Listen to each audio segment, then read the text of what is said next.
5. El golpe contra Qasem. El derrocamiento del general Abdel Karim Qasem en 1963 se produjo en un periodo particularmente caliente de la Guerra Fría.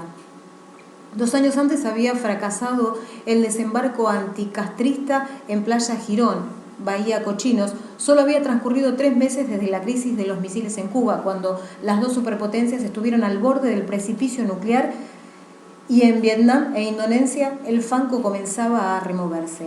Qasem, nada más llegar al poder, había establecido relaciones diplomáticas con la Unión Soviética. En 1959, Allen Dulles, director de la Agencia Central de Inteligencia, CIA, había declarado ante el Comité de Relaciones Exteriores del Senado: Irak es hoy día el lugar más peligroso de la Tierra.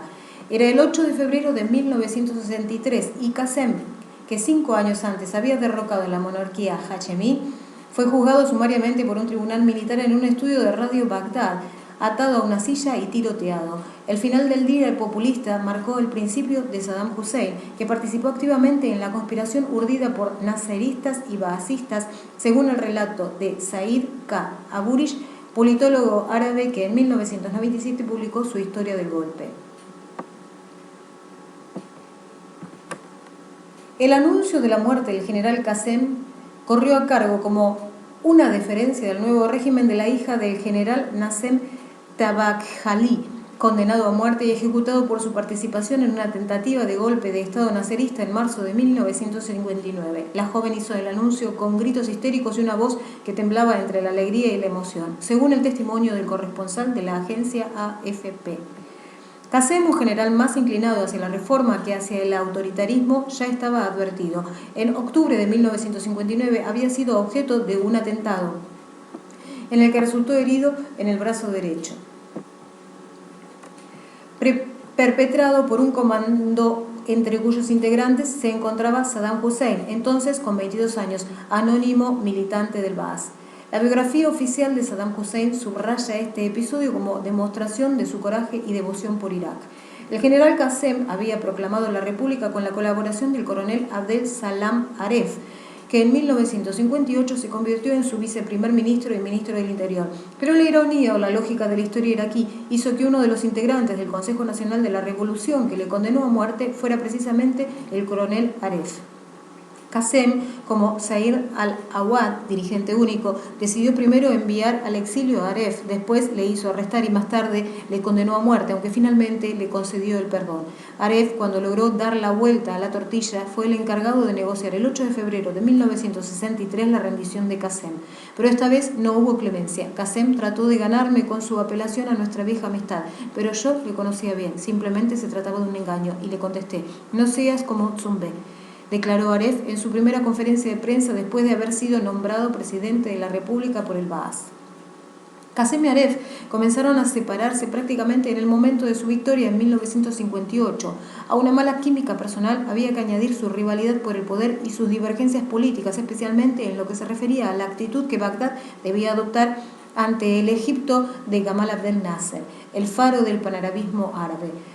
Aref, naserista, era partidario de que Irak se integrara en la República Árabe Unida, creada por Egipto y Siria en 1958. Qasem se oponía a esta iniciativa. El Irak monárquico, como respuesta al desafío de Nasser, había fundado, junto con Jordania, la Unión Árabe y formaba parte del Pacto de Bagdad, una alianza militar concebida en 1955 por Estados Unidos.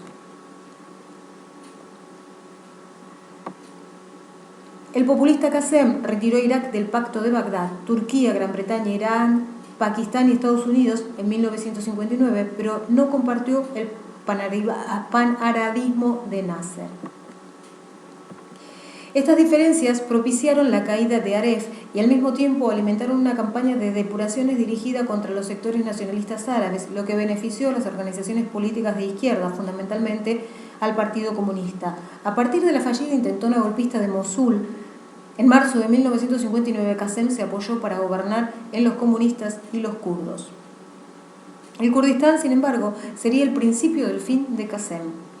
El presidente general había accedido a que Mustafa Barzani, el líder histórico kurdo exiliado en la Unión Soviética, regresara al país en octubre de 1958 después de un periodo de agitación permanente. Y para ganarse su apoyo le prometió una serie de ambiciosas reformas. Pero 3 años después de la revolución, en septiembre de 1961, las reformas seguían esperando, lo que provocó la convocatoria de una huelga general en Kurdistán. Los enfrentamientos se extendieron hasta febrero de 1962, mientras las organizaciones de izquierda con las que Qasem pretendía hacer frente a los nacionalistas se alejaban del poder establecido. El tiro de gracia contra el régimen fue el episodio de la independencia de Kuwait en 1961, cuando Qasem quiso aprovechar la ocasión para desempolvar las históricas reivindicaciones iraquíes sobre el emirato. El desembarco de tropas británicas, reemplazadas posteriormente por fuerzas árabes, hizo retroceder a Qasem, lo que fue contabilizado en su debe por los nacionalistas iraquíes, que junto con los baasistas organizaron el golpe definitivo en 1963. Después de 4 años y medio en el poder, el descontento se había apoderado de amplios sectores del ejército, entre ellos los baasistas temerosos de las veleidades izquierdistas de Qasem, cuya política era considerada anatema por Estados Unidos. Qasem había formado una alianza con el Partido Comunista, nombrado burócratas a izquierdistas con formación británica para romper la fuerza política de los grandes terratenientes, promulgando la Ley 80, que limitó los derechos de la Iraq Petroleum Company, empresa controlada por intereses británicos, y resucitado la antigua reivindicación sobre Kuwait. Qasem no era Mossadegh, el primer ministro iraní depuesto por golpe orquestado por la CIA en 1953, pero a ojos de Washington se le parecía. Llegamos al poder en un tren de la CIA, declaró Ali Saleh Saadi, ministro del Interior del régimen que sucedió al general Qasem. El rey Hussein de Jordania reveló al periodista egipcio Mohamed Heikal, histórico confidente de Nasser, que el día del golpe se realizó una emisión radiofónica desde Kuwait para hacer llegar a los dirigentes de la sublevación el nombre y las direcciones de los comunistas para ser detenidos y ejecutados. La CIA desempeñó un papel decisivo en la confección de las listas de quienes debían ser eliminados.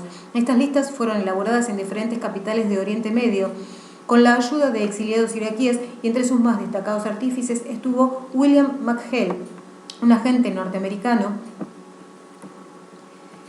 que operaba bajo la cobertura de la corresponsalía en Beirut del semanario Time. En Egipto, la CIA contó con la colaboración de un oficial que obtuvo información de Saddam Hussein, entonces exiliado en el Cairo.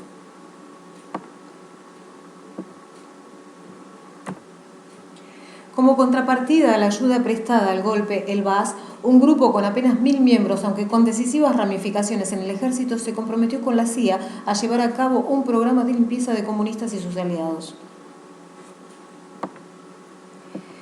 Hani Flaky, uno de los dirigentes del Baas, afirmó que el hombre que contactó con el partido y que orquestó el golpe contra Qasem fue William Lakeland, agregado militar en la embajada estadounidense en Bagdad. Acusados por sus hermanos separados del Baas sirio de haber aceptado la cooperación de la CIA, los conjurados compararon su acción a la de Lenin trasladándose en un tren alemán para hacer realidad su revolución.